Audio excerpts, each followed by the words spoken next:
Assalamualaikum warahmatullahi wabarakatuh. Selamat malam ibu-ibu. Pada kesempatan ini saya akan membagikan hasil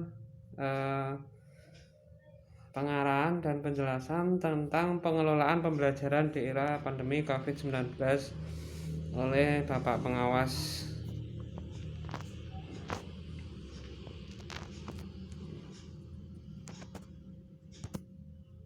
Langsung saja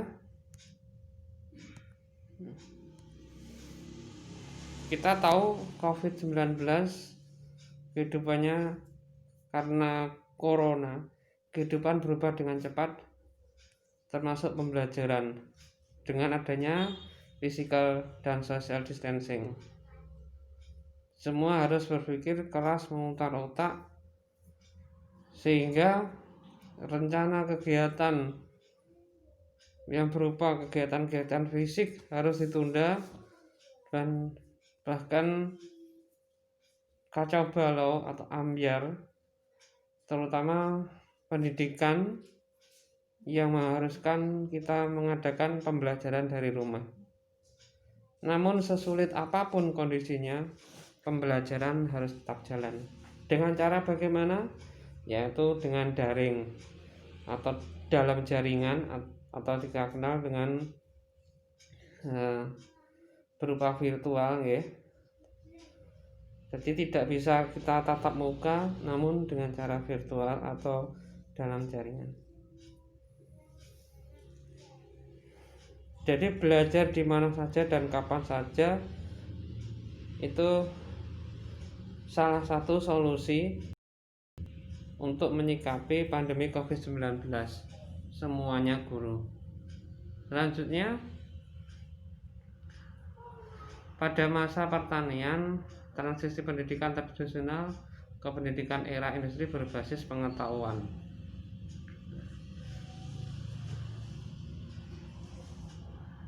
Namun di era industri, revolusi pendidikan menggunakan mesin dan teknologi. Dan di zaman RI 4.0 era teknologi informasi, penguatan daya otak, inovasi dan kreativitas, memori sosial, interaksi sosial yang kompleks sangat diperlukan, terutama pada pendidikan abad yang ke-21. Namun permasalahannya yang terjadi sekarang ini, pendidikan dalam normalitas baru mengharuskan anak-anak belajar dari rumah.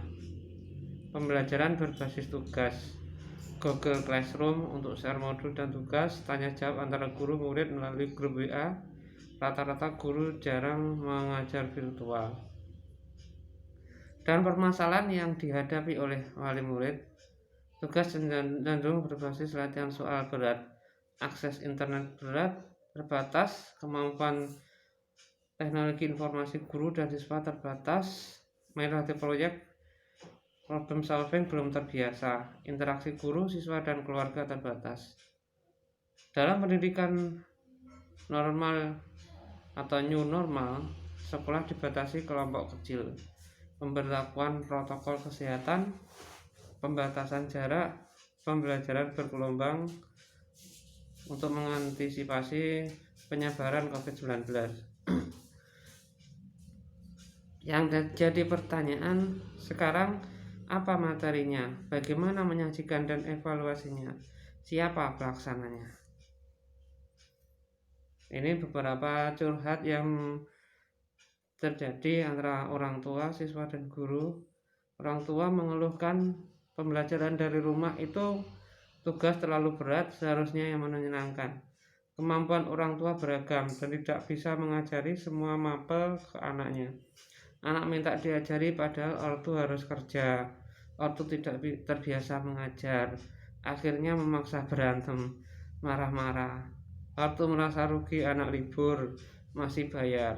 Ini yang dikeluhkan orang tua saat ini. Sedangkan siswa nggak punya HP, laptop, dan internet. Tidak ada uang untuk beli pulsa. Jarak sekolah jauh, dititipkan ke guru atau saudara. Kangen sekolah, bertemu dengan teman-teman dan gurunya. Belajar dari rumah, berantem sama mamanya. Dan yang terakhir, ini yang terjadi permasalahan guru, laptop tidak kompatibel, wifi paket mahal, agak gaptek, cara mengajar online ribet, WA guru full, HP berdering terus, orang tua dan murid pilih tatap muka. Untuk mengantisipasi semua itu, di era new normal, ajarkan materi esensial.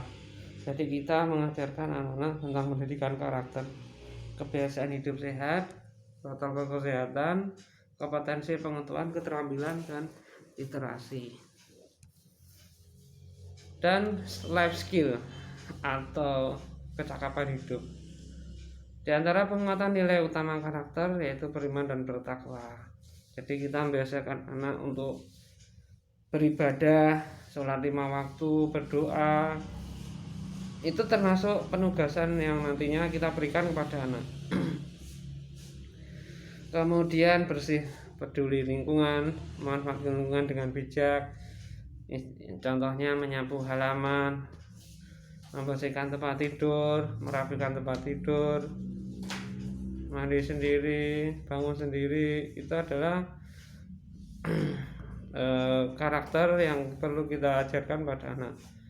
Toleran, kemudian mengenai sosial, toleransi, saling menolong, menghormati, terutama saat ini pandemi kita harus saling tolong menolong.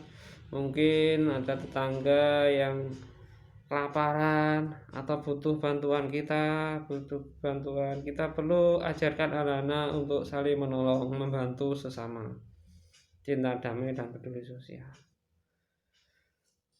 Itu diantaranya bisa kita pelajari sendiri tentang penguatan 5 nilai utama karakter. Strategi implementasi PPK penanaman pendidikan karakter berbasis kelas, originalitas pengetahuan lokal, manajemen kelas. PPK berbasis budaya sekolah, pembiasaan nilai-nilai keseharian di sekolah, itu juga perlu kita ajarkan. Keteladanan pendidik, norma peraturan dan revisi sekolah. PPK berbasis masyarakat, orang tua, komunitas sekolah, dunia usaha, akademisi, pegiat pendidikan. Itu semua menjadi budaya, karakter, kebiasaan yang dibiasakan dan diajarkan. Aspek keterampilan berpikir tingkat tinggi atau dikenal dengan HOTS. Ini istilah bahasa Inggris ya. HOTS itu high orientation thinking skill kalau nggak salah. Kita sebagai transfer knowledge, keterampilan berpikir sesuai dengan ranah kognitif, aktivitas motorik. Kemudian keterampilan yang memiliki keinginan kuat untuk dapat memecahkan masalah. Kemudian sebagai critical creative thinking, keterampilan yang dikerahkan dalam memecahkan permasalahan yang untuk mengambil keputusan. Itu adalah dikemas dalam HOTS, aspek keterampilan berpikir tingkat tinggi. Ya, kemudian ada literasi baca tulis, sains, numerasi angka, finansial, literasi digital, literasi budaya dan keluargaan. 6 literasi membantu kita agar siap masuk dunia kerja, bijak mengambil keputusan, aktif berpartisipasi di lingkungan sosial. Dengan literasi kita mampu menjalani hidup sekarang dan nanti di masa depan dengan lebih baik. Ini diantaranya program literasi Kemendikbud, gerakan masyarakat, budaya, gerakan literasi keluarga, keterampilan abad 21 yang dibutuhkan setiap warga negara, yaitu nilai karakter, literasi dasar, kompetensi. Ketiga aspek ini dalam rangka mewujudkan generasi emas. Komponen adiwiyata, kebijakan berbasis lingkungan, berbasis partisipatif. Implementasi 3 pilar satuan pendidikan aman bencana pada PPK. Manajemen bencana, fasilitas sekolah aman, pendidikan pencegahan dan pengelolaan risiko bencana. Hasil optimal tanggung jawab siapa? Tentunya tanggung jawab guru, baik direct maupun indirect teaching. Kemudian orang tua, masyarakat dan penyedia portal pembelajaran melalui TVRI, Rumah Belajar, Radio, Google, YouTube, dan lain-lain. Kemudian prinsip pergerakan bisa dilakukan dengan luring luar jaringan, contohnya home visit, guru kunjung, guru keliling, nyambang, memberi dan buku dengan buku kendali. Bisa juga dengan daring, yaitu dengan SMS, WA group maksudnya ya, Facebook, Google Class, Google Form, istilah sekarang Google Chat, Zoom, Meeting, guru sapa siswa, portal belajar, Google, YouTube, video, radio. Ini yang sekarang lagi tren itu daring ya. Jadi kita sebagai guru itu sudah menjadi kebutuhan untuk bisa IT. Jadi kewajiban hukumnya sudah nggak sunnah tapi wajib untuk IT. Kalau tidak mengerti IT, kita akan ketinggalan zaman. Kemudian landing flap dan penyediaan sarana kantin ilmu, pojok literasi, gudang harta karun, ini juga bisa dilakukan. Namun ini tidak memungkinkan ya. Yang memungkinkan mungkin luring dan daring itu.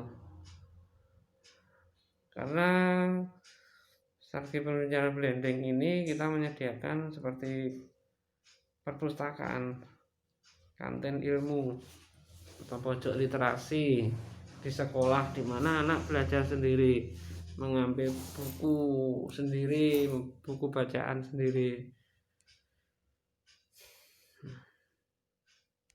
Selanjutnya ini sudah ya alternatifnya, visit, guru kunjung.